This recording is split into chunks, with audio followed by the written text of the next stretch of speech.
Argentinians, Greeks, freaks, geeks, gooks, jerks, Turks, all of you living within an airstrike of the Mediterranean Bay, greetings. It is indeed truly an honor for you to have me standing before you on this proud day of your 50th anniversary. Thank you. Come on out, folks. The party's just beginning. Dear President, Mr. George Eugeniou, I want to say thank you. Thank you for your faith, for your labor, for your work. Thank you for your theater. Thank you for your music. Thank you for the music, the songs we're singing.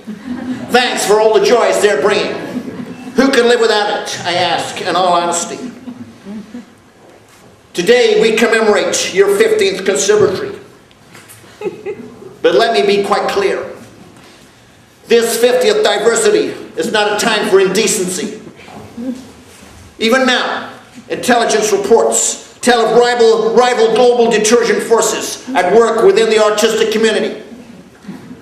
We know that even within Theatro Technis, there are desperate people who will stop at nothing to subvert our campaign to impose democracy, sanctions, and destabilization on the fledgling plutocracies.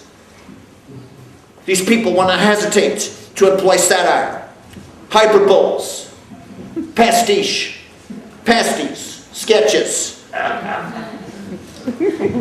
even comedy, to spread their evil message. But now the battle is joined on many fronts. A broad coalition of the willing, including your noble leader, George Eugeniou, the peoples of the United States, England, Wales, Scotland, Jersey, Lithuania, and Spain. The hour is one. I want to thank you today, this, your 5th absurdity, for standing shoulder to shoulder, your heads held high at the knee, your thighs and elbows locked in the rigid companionship of brotherhood. Together, we will uphold the authority of the United Nations and defend its resolutions impartially against those who seek to vote against them. Together, we will execute not just Texans, but the clearly stated will of the international community, despite those who would subvert democracy with disagreement. Last week, I was in Russia where I met Premier Putin. We hailed talks in St. Petersburg. And to him and the people of St. Petersburg, I say this: Ich bin ein Petersburger.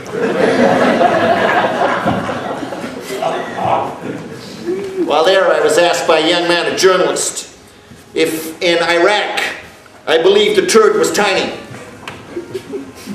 You know, I always believe I was born and raised in the desert. People ask me if in Iraqistania those people are receiving their just desserts. Let me tell you, every time I was serving our gallant troops in the cookhouse in the desert, we had all kinds of desserts: blueberry pie, apple pie, banoffee pie. One young trooper asked me if there was any more cherry pie. I looked him in the eye and said, "No, it's gone." I want to thank you tonight for your solidarity, your patience, your endurance, your adherence, your cleavage. We will not fail in our duty to this world. Though many fall by the wayside, alongside the war on terror, we will wage a war on poverty, tyranny, injustice, and France. The coalition of the willing shall prevail. And I speak for both of us when I say, may God continue to bless America. Thank you.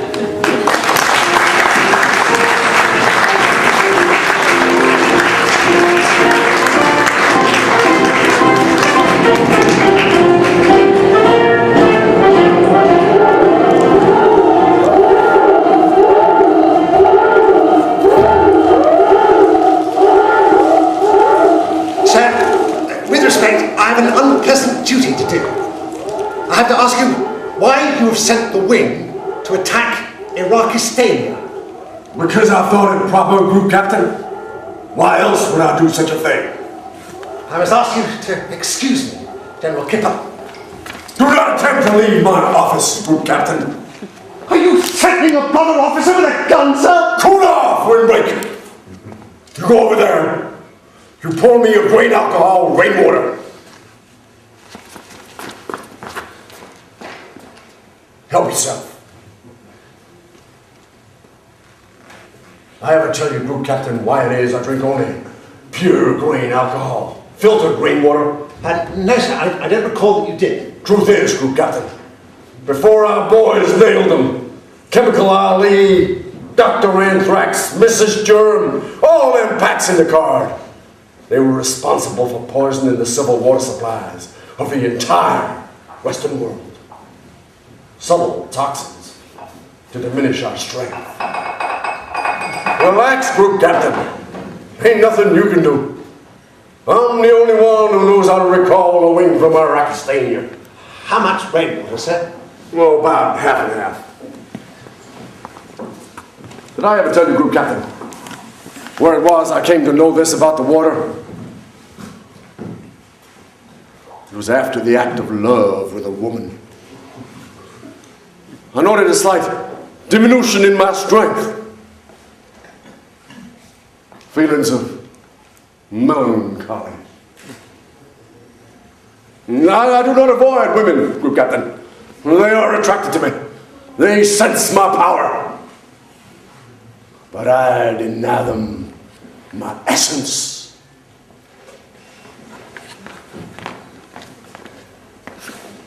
So, let us drink a toast. Say, why don't you call me Jack, Group Captain? Seeing as we'll be spending so much time together. Ah, that's awfully nice of you, sir. Jack. To peace on earth. The purity of our bodily fluids.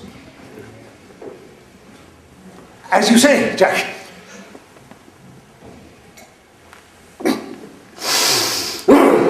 But look here, Jack. With respect, sir, surely you must know that the wing can't suppress global Islamic retaliation all on its own when the Iraqistanians are going to strike back with everything they've got. Just what exactly do you think they do got, Group Captain? Well, that's a matter for debate, isn't it? I mean, the chap you'd ask is Hans Blix, I should say. Or the previous unscommed fellow, Scott Ritter. That man's a goddamn traitor! I think that's pitching it a little strong, don't you, Jack? What exactly is your point, Group Captain? Well, as I understood it, the whole purpose of the UN weapons inspector... Do not talk to me about the goddamn UN! They're a bunch of pinko, degenerate subversives! Ah, well, yes, of course, I see what you mean, sir. Our president is a degenerate, Group Captain. So too is your prime minister. I'm not quite sure I follow you, Jack. Do you not know, Group Captain, that when your prime minister paid the US a state visit last year with his wife, he paid a day trip visit to Mexico City? Yes, Mexico, yes. Once there, as part of his visit, part of his itinerary, he visited an ancient Mayan temple. It's a pyramidal structure, Group Captain.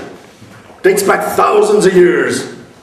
I know about these things. I study theology, archaeology, geography, history. Fascinating.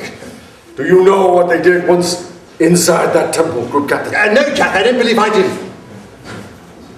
They removed their outer garments. They sat opposite each other, assuming the lotus position. And then, get this, Group Captain, this is your prime minister we're talking about. They smeared each other's bodies with mango pulp, emitted bestial screams for the best part of an hour, according to the rituals of an ancient Mayan Indian cult.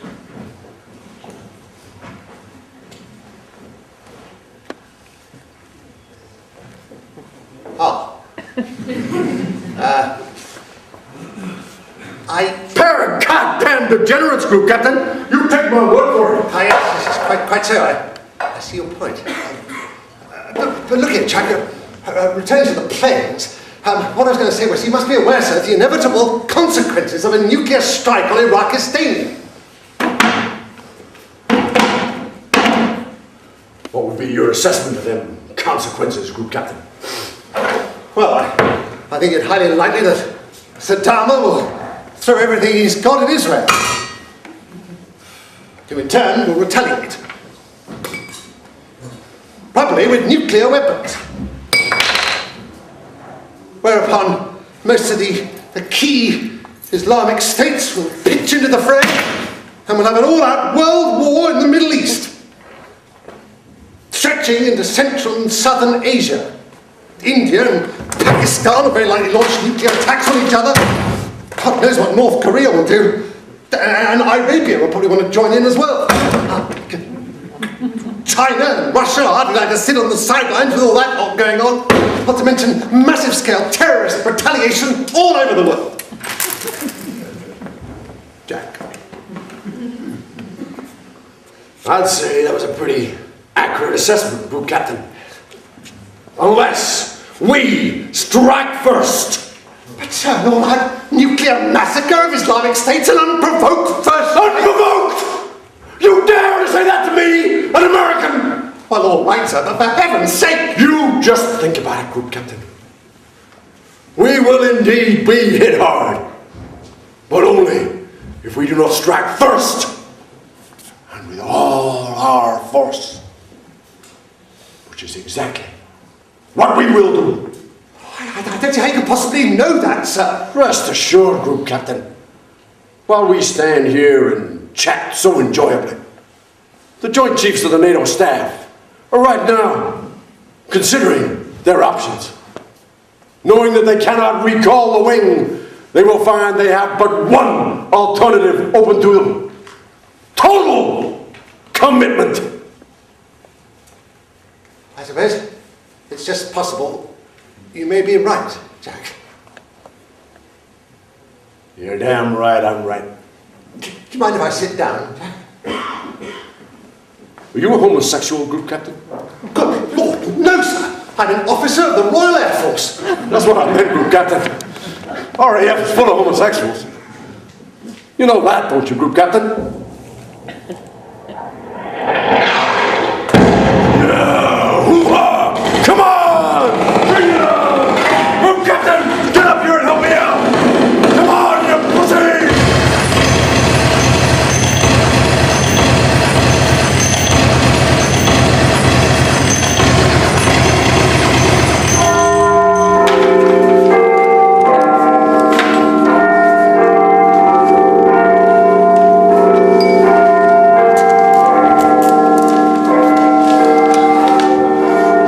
Very clever, Mr. Prime Minister. You send nuclear planes to destroy Iraq. You call me in here and you tell me these planes are coming, but it is accident. Well, yeah. You say to the Arab nations, do not strike back. This is accident. Yeah, you see- You say we will have regime change. We will destroy the axis of evil. We will have 12 years of murderous, crippling, illegal sanctions which will kill Iraqi civilians and children. We will have weapons inspectors to disarm you, but we will ignore their findings if they refuse to legitimize our aggression. We will have Iraqi oil for our cars and our planes and our American economy, but this is accident. You are very clever, Mr. Prime Minister, but we are not children. We do not fall for your tricks. Mr. Ambassador, you are choosing to misunderstand. Understand? I understand only too well. A big, filthy American trick for which the Iraqi people must pay. Well, we have paid enough. Anger will not help us now, Mr. Ambassador. Nothing can help you now, Mr. Prime Minister. First, we were your subjects when you gave us King Faisal, when you broke up Mesopotamia in 1917. Here we go again. But some Iraqi people did not want a puppet king imposed on them by the British, so you bombed us into submission. My grandfather told me about the bombing of Iraq in 1922. Your Royal Air Force bombed us for 6 months until we accepted your rotten puppet king. 100,000 Iraqis killed by those magnificent men in their flying machines. We suffered under Faisal for 20 years of feudal tyranny. Our economy went back to the Stone Age. and our oil went back to the British Army. I'm not sure where this is getting us, Mr. Ambassador. You can say that again. I never heard none of this stuff before. I reckon he's making it up. Then you gave away Palestine and held your hands up as the Israelis ripped the Palestinians off their land and out of their houses and forced them into exile. And now, when he thinks no one is looking, Sharon is stepping up his genocide with even greater ferocity and turning the West Bank into a giant concentration camp. This may not be the best time to try and If sort you out... want to talk about genocide, look in your own backyard. Saddam is the biggest genocide. Yes, he's your son! Your creature! The twisted child of Western policies, who owes his entire career to your patronage. You backed him in the 1959 Civil War. You promoted his ascendancy in the Ba'ath Party. You helped him to crush the Kurdish national movement in 1975. You supported him in 1979 when he made himself president. Great God in heaven. The shame to Mesopotamia, the cradle of civilization, to have such a low-life thug for a president. A veteran of the torture camps, a sexual sadist and a literate peasant. And your favorite protege, because he was mad enough to take us into a war with Iran, with the backing of Reagan and his special envoy to the Gulf, Mr. Donald Rumsfeld. 8 years of pointless, idiotic war, sending our children into the battlefield with weapons from Britain, France, Russia, America. 1 million more Iraqi dead. And all the time, you were simultaneously selling weapons to the Ayatollahs in defiance of your own Congress to fund your grubby little war against democracy in Nicaragua. So, our country is in ruins, and Kuwait is stealing from our oil fields and undercutting the OPEC pricing regulations so that we are left with nothing by which to feed and clothe ourselves. So, we beg for help, but no one listens. So we take back our land of Kuwait, southern Mesopotamia, and suddenly you cry, international law, Saddam is criminal. The police must come around and arrest him. Invaded Kuwait, what did you expect? With a green light from the United States just 1 week beforehand. But never mind. Here comes Desert Storm. Hundreds of thousands of uranium-tipped shells dropping on our land that continue to kill us even 12 years later. There is no evidence of that. Children born with no hands or feet, no genitals, no noses, from your radiation poisoning. So, Saddam says, okay, he will comply with UN resolutions and withdraw from Kuwait if Israel comply with UN resolutions and withdraw from occupied territories. And the USSR builds peace plans for cessation of hostilities. And you say, fuck off, Saddam, fuck off, Gorbachev, we want to have our war. And so, we have the glorious 12th. Jolly good show. 100,000 Iraqi conscripts butchered on the road to Basra. I think you'll find that's a slight exaggeration, Mr. My nephews and my brother were amongst them. So, you drop leaflets to the Kurds and the Marsh Arabs and stir them up to revolution. Rise up, you say. We will support you. We will not leave you to fight alone. And so they make a revolution. And our country is breaking to pieces. And suddenly, your feet get cold. Oh, wait a jolly moment. We cannot have Shiite regime in Iraq. We cannot have Kurdish regime in Iraq. Quick, we need Saddam to stay in power. And you abandon them to the slaughter. Precisely 24 hours after the March uprising, and your aircraft are flying overhead, looking down on the helicopter gunships as they massacre the Kurds and the Marsh Arabs in their thousands. And you do nothing. Better the devil you know, your son, Saddam. And now he is your bogeyman, your ace in the package. You must overthrow him and bring democracy to Iran. What do you know of democracy? What does George W. know of democracy? He is not elected either. He is thief in chief.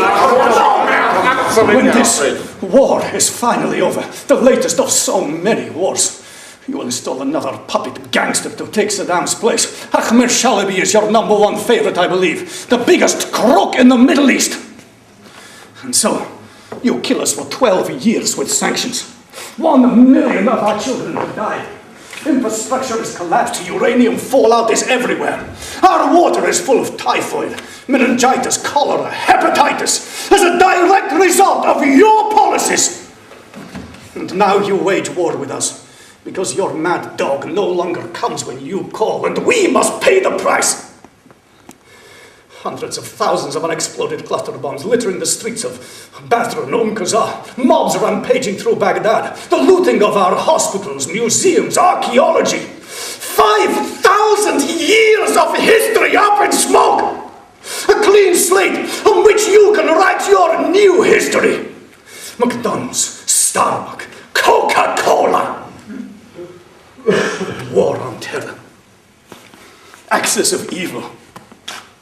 Weapons of mass destruction. Iraq has never attacked the US. Never attacked Great Britain. We are not terrorist state, not fundamentalist, not Taliban. Iraq is oil state, second biggest oil state in the world. This is why you want to steal our land and give us another Faisal who will kiss ass to W and to Tony and bow down to American hegemony in the Gulf. Gee, I didn't know you can have an American hegemony. See, I went to hegemony in Scotland once. It was real neat. All kinds of whiskey, dancing, fellas in Scotch stripy skirts, people tossing the burgers. The best hegemony I've ever been to. And now you say, we are so sorry, Iraqi people, but we launch nuclear missiles at your country. But it is accident, so do nothing. Just lie down and be killed once more. And we will take your oil. Well, you have old proverb in America, I believe. Very sophisticated, very appropriate to this occasion. Fuck you, asshole!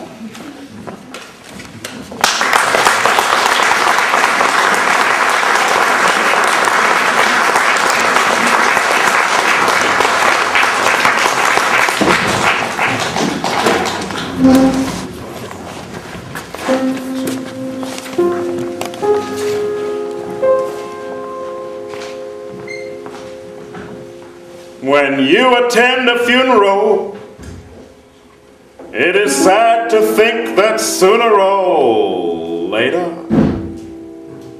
those you love will do the same for you. Yes, it's sad and even tragic, not to mention other adjectives.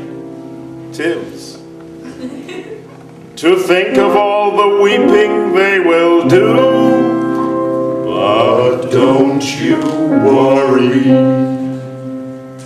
No more ashes, no more sackcloth, and an armband made of black cloth will someday never more adorn a sleeve. For if the bomb that drops on you gets your friends and neighbors too, there'll be nobody left behind to grieve. Behind to grieve. We'll all go together when we go. What a comforting thought that is to know. Universal bereavement and inspiring achievement. Yes, we'll all go together when we go. And we will all go together when we go. All suffused with an incandescent glow. No one will have the endurance to collect on their insurance. The Prudential will be loaded when they go. You will all go directly to your respective vows. Do not pass go. Do not collect $200. and we will fry together when we fry. We'll be French fried potatoes by and by. There will be no more misery when the world is our rotisserie. Yes, we'll all fry together when we fry, and we will all go together when we go. Every Hottentot and every Eskimo. When the air becomes Uranus, we will all go simultaneous. Yes, we'll all go together. Yes, we'll all go together. Yes, we all will go together when we go.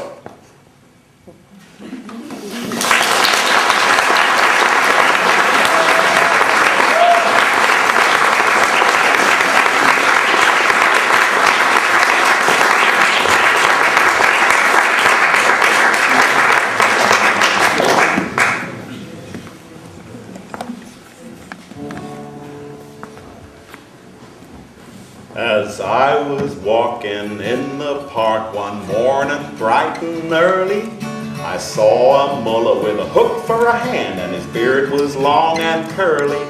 He was breathing threats and placing bets on the doom of the Western Alliance, and his tale of woe was the tale we know as the myth of redemptive violence. And he gave me a look as he shook his hook, and his harsh voice broke the silence.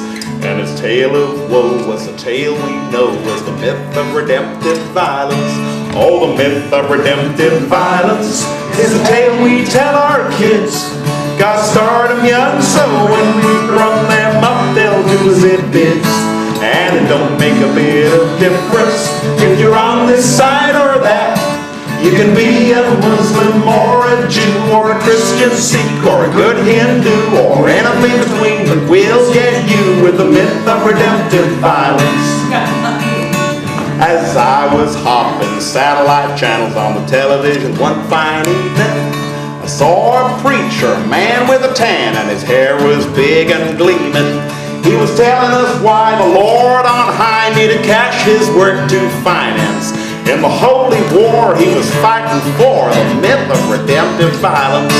And all the while with a brilliant smile and a smooth-talk salesman's parlance, he was peddling a line of old moonshine called the myth of redemptive violence.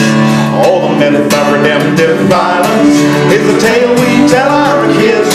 God start them young, so when we grow them up, they'll do as it bids. And it don't make a bit of difference if you're on this side or that. You can be a Muslim or a Jew or a Christian, Sikh or a good Hindu or anything between, but we'll get you with the myth of redemptive violence. Now I once met a man from the Holy Land who explained the whole thing to me. How the Lord above in his infinite love made a world that was big and roomy. Then a lot of folks came, all one and the same, bit of land by coincidence. In the land of the Jews, they lit the fuse of the myth of redemptive violence. And they fanned the flames with rival claims to the gift of divine providence. And they built a big fence as a monument to the myth of redemptive violence. Oh, the myth of redemptive violence is a tale we tell our kids. Gotta start them young, so when we run them up, they'll do as it bids. And it don't make a bit of difference if you're on this side or that. You can be a Muslim or a Jew or a Christian, Sikh or a good Hindu, and anything between that will get you with a myth of redemptive violence. Now Bush and Blair drop bombs from the air on tyranny and injustice, but folks keep standing where the bombs are landing and getting collaterally combusted. They're dropping bombs down on abstract nouns using smart satellite surveillance. It's a moron's era called the war on terror. It's the myth of redemptive violence. And although you blow up friend and foe in the same act of deliverance, hell, catch one, catch all, that's the rationale of the myth of redemptive violence.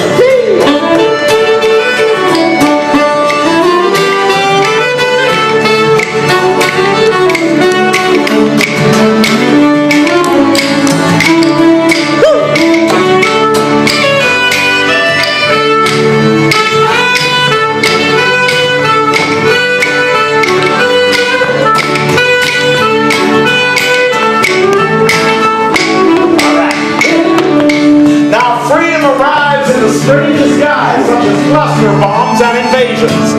It's a comforting thought if you get caught in the crossfire on some occasions. But whether you prefer your acts of terror served state-sponsored or freelance, it's the same tough love to the victims of the myth of redemptive vows. And locking them away in Guantanamo Bay breeds a cauldron of defiance, where we incubate that germ of hate called the myth of redemptive violence. Well, the myth of redemptive violence, it's the tale we tell our kids. Gotta start them young, so when we bring them up, they'll do tidbits. And don't really a difference if you're on this side or that. Don't pin your crimes on the Lord above. Instead of making war, make love. Take your stupid myth of warlike pride and Shove it up your backside. let the flowers grow, give peace a chance. Let's all join hands in the funeral dance and the myth of redemptive violence. Let the flowers grow, give peace a chance. Let's all join hands in the funeral dance and the myth of redemptive violence. God damn!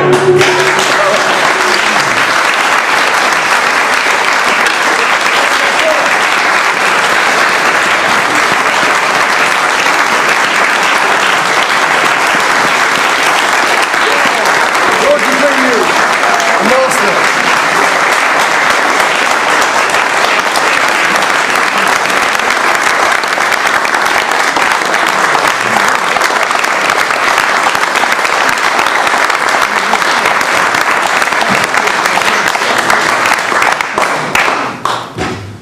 It's thanks to Justin and the kind of theater and culture that Theatro Technis became international.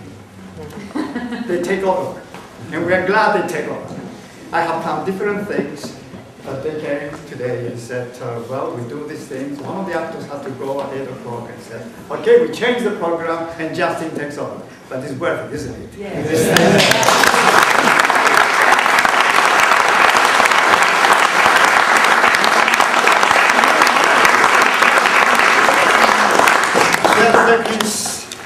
From his humble beginnings, the Archbishop Gregorios remember where we started in our own rooms, then in a garage, which we shared with the owner's car for 10 years. And then we renovated the railway shed in King's Cross, which was demolished in the 70s. And we came here in the 80s, and it was a church hall. St. Pancratius Church Hall. St. Pancratius was a Greek of Minor Asia who became a Christian, and he was beheaded by the Emperor of Rome. And St. Augustine built a church around the corner, and that's why the whole name becomes St. Pancras. I use Pancratius.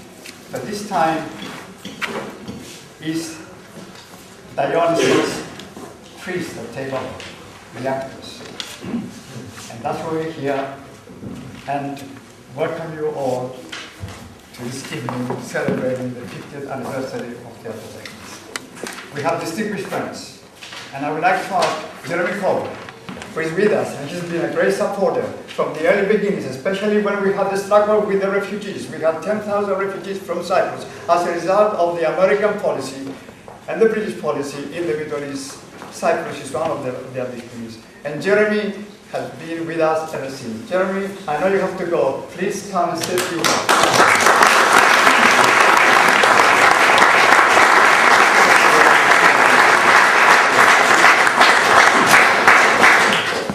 Friends, I want to just pay tribute to George, and I've always looked for inspiration from Theatro Technis, and tonight it's given me in excellent measure, because when I leave here I have to go to Al Jazeera to do a review of the last 10 years.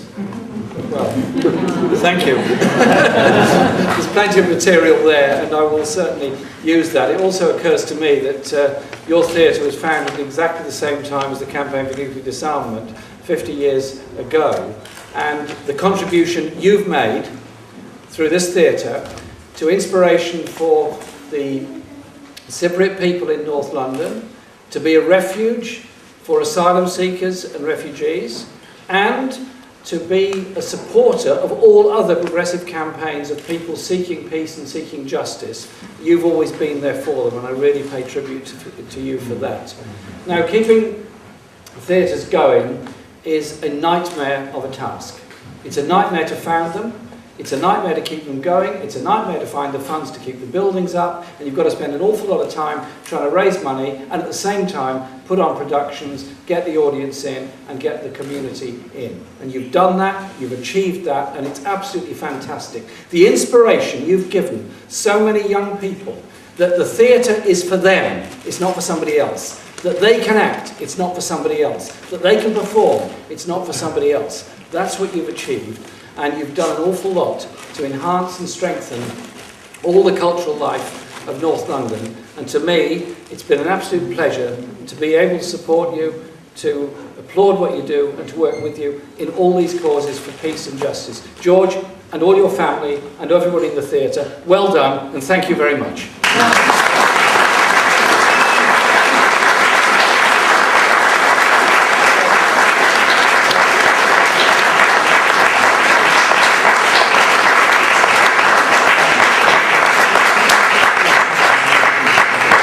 Has always stood for the right of the underdog, and he has never changed.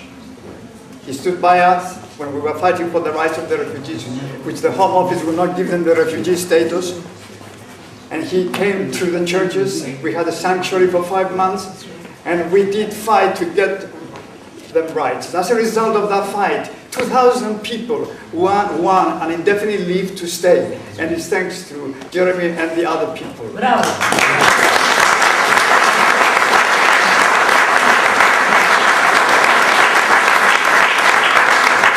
Today is the 3rd of May, there are elections. And as a result of the negative policies of the government, they will have a shock tonight. But Jeremy has always warned the government. And so Glenda Jackson, who cannot be here with us today, she apologized, and Frank Dobson because of the day. But we have the Mayor of Camden with us to come and say a few words. Jeremy, thank you very much for coming.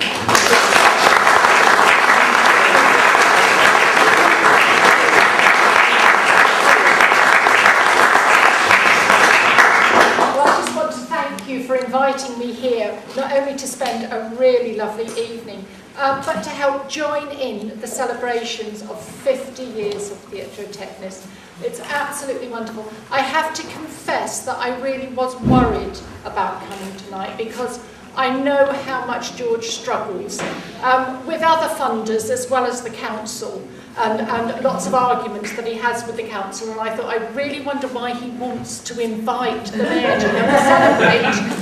And I was further worried when I was sat between the two honoured guests, the Archbishop and the Deacon, and the Deacon explained to me that it's a Greek custom that when I would be sitting next to two sort of identical people, as in England we call it a rose between two thorns, but in Greek it's considered as to be, as in Jesus being crucified beside two thieves. And so I thought I knew I was being brought here for something terrible, but it's not terrible at all. And it's a real pleasure, as I say, to be part of a celebration for 50 years.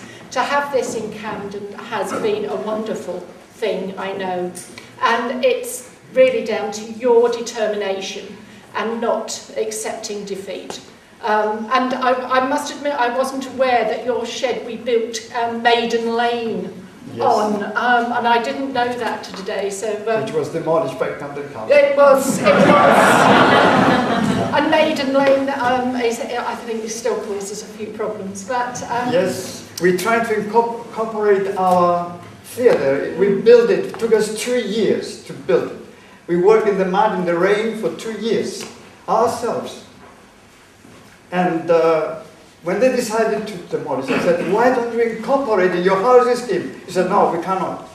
So there you are. Camden is more community-minded nowadays, I do have to say. Well, we wait to see that, but I'm delighted.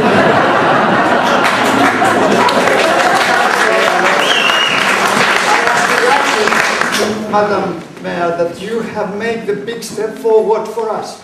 Your coming here is breaking a big ice, a big conflict that lasted for 16 years.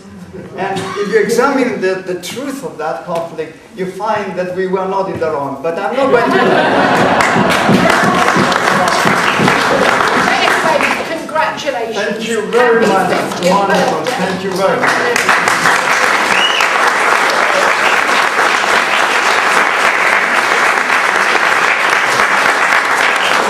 Of course, Archbishop Gregorios has been with us, and he has been a great support to Theatro Technis, in spite of our differences. And that is what makes him so great. Because my God is God Dionysos. I gave myself to God Dionysos since I was 15 years old.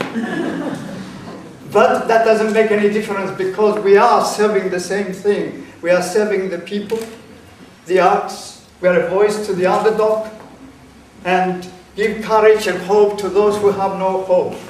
So please come and say a few words, Archbishop Gregorios.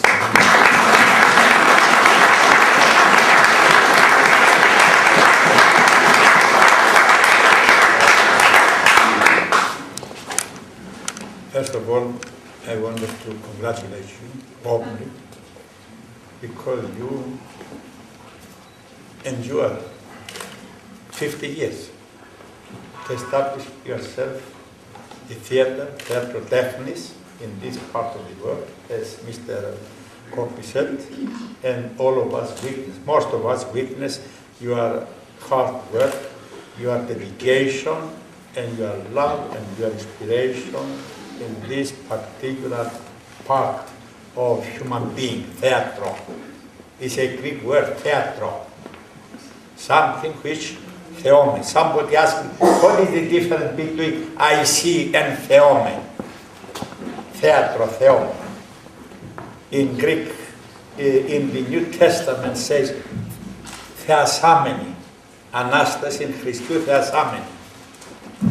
We see and theome. Enjoy is a combination or matching of seeing and theome, to enjoy and love something I'm doing, particularly theatro, which was a Greek invention actually. And we are very proud of you, George, because you are a great teacher, not only for the theater as an actor, but also a man of convictions. Because to establish yourself in this part of this great and historic and glorious city of London as an author, as a leader, as a man who established the Theatro Technis, it means that you believe something and believing in good things like that. So I take the opportunity to congratulate you, to thank you very much for your contribution to the life of this city, and particularly for the life of the Greek Cypriot living in this part of the great city of London, where I worked in this part for so many years. And still I feel at home when I come in this part. I was a priest in Orsens for 10 years, more than 10 years. And I knew George, and I continue to admire him and follow what you are doing. And I congratulate you. And support us as well.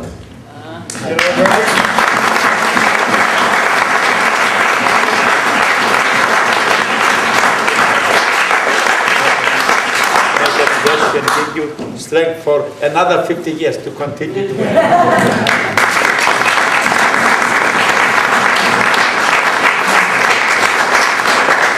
Every time I need some money to repair the roof that is leaking, or the subsidence or something, I appeal to Nicholas Truss, and he never refused. Thank you.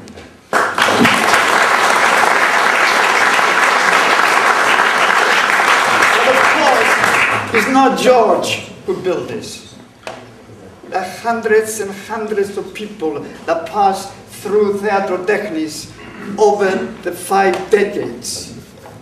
I tried to make a list of all these people, you know, that it's impossible. One day we have to write the book, and you know, the people that work with me in the garage, you know, ordinary workers, students. Steve was there, Anna was there, Marula was there, so many other people, you know, that helped to make Theatro Technis what it is today. And I thank them with all my heart, because without them, I couldn't last a minute. Even today, when we're still struggling for money, and we need money, it is thanks to all these volunteers that come and offer their work for nothing to carry on the torch. Because we're carrying a torch that Sophocles, Aeschylus, Euripides, and Aristophanes have passed to us for the future generations, because they have seen the truth about humanity, against wars, against exploitation, against all the corruption that prevent the human race to unite. And this is the torch we carry, the unity of the human race, whatever their religion, their race, their gender, we are all human beings, and that is the torch we carry. I stopped talking because there are others who would like to talk more than I do. We have with us Mr. Iacovou, who is a High Commissioner. Mr. Iacovou has been very active in the Cyprus government, and he was also in the government of my great friend, late Cyprus Cyprianou, who was the second president of the Republic of Cyprus. Where Cyprus never refused anything when I asked him. When we wanted to buy this building, he offered us £15,000. And thanks to that support that Cyprus government has given us, the Theatro Technis continue. Mr. Iacovou, would you like to say a few words?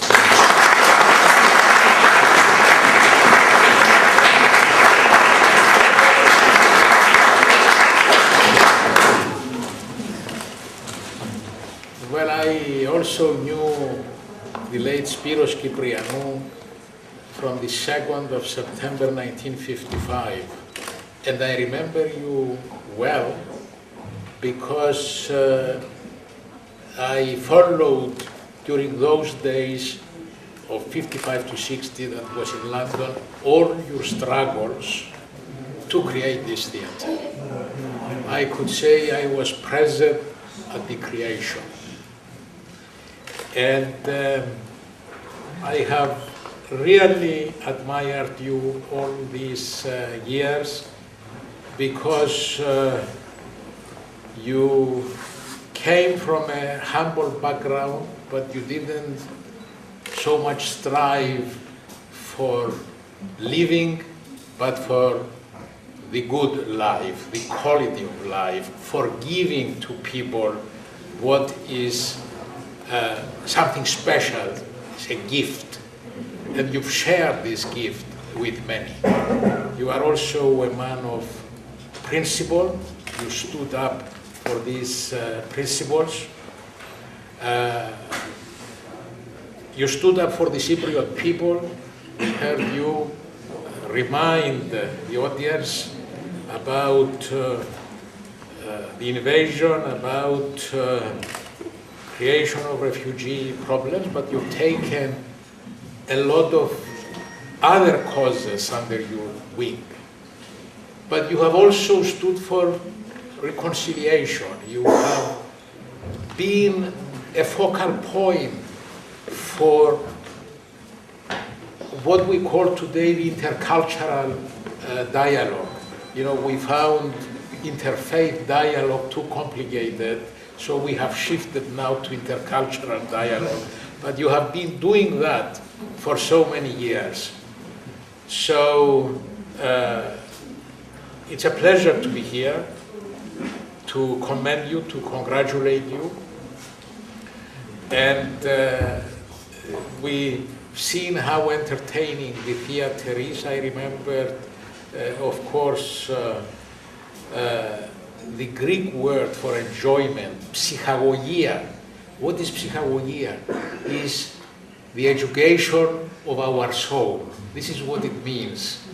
So thank you for all your contribution. I want to say something really musical to you. I won't sing and I won't play an instrument. I will only say the most musical thing I feel, συγχαρητήρια, σε αγαπούμε πολύ.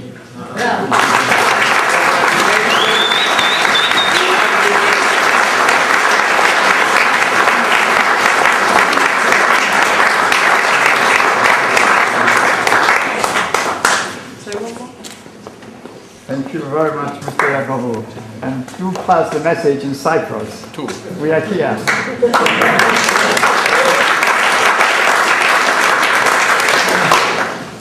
Of course, since Niki Katsiaouni came to London, things have changed a lot. Because we are an old community, is the third, fourth generation. And there's a danger of this migrant community to become stagnant. It needs to stir the stagnant waters because it's terrible. And we have the third, fourth generation that will continue the work we do. And Dr. Niki Katsiaouni, which is cultural counselor in the High Commission, she's here with us to say a few words. Niki.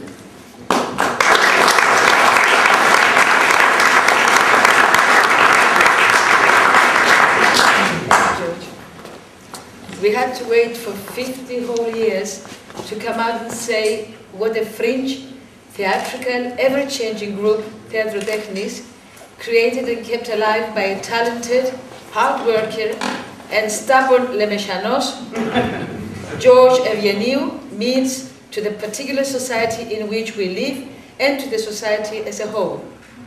George Eugeniou has been very present in my life as a Greek Cypriot on two historical occasions. One was in the late 60s in Cyprus.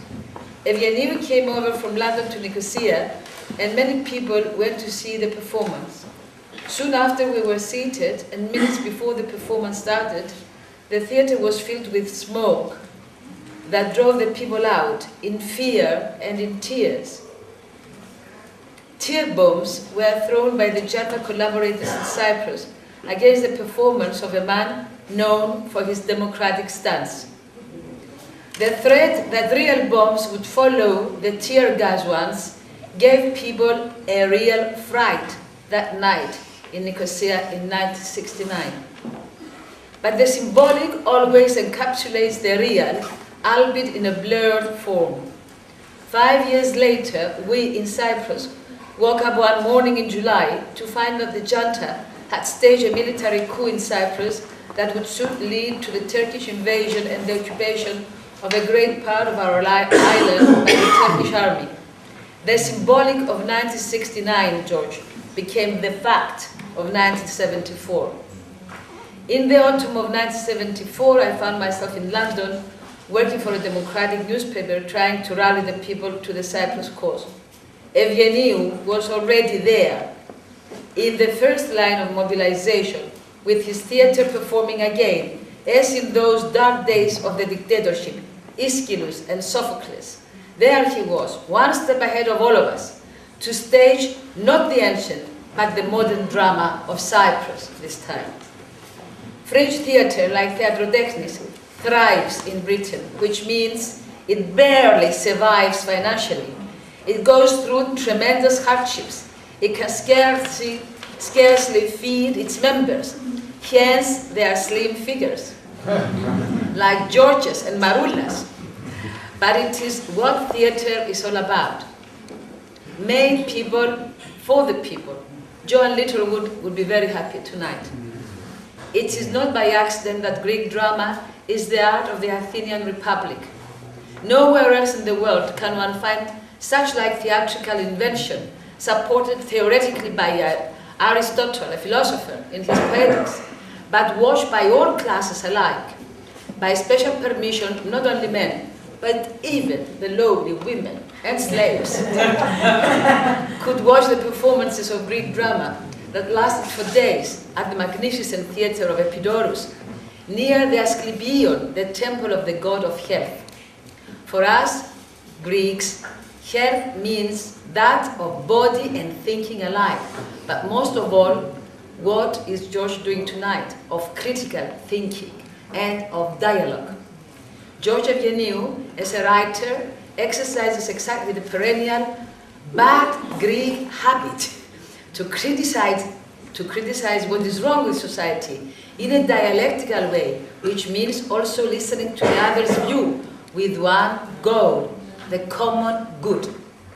All of us here tonight have found George Eugeniou, Marula, Theatro Technis, and all his people a stage, a platform from which bitter truths could be uttered about the ways of the world at each given moment.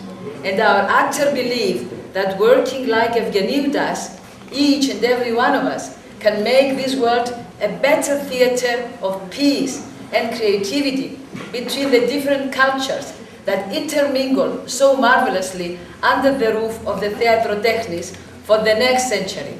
George Eugeniou, we thank you. Να μας ζήσεις, να γίνεις αρχαίος και να είσαι πάντα τόσο νέος. Forza Eugeniou.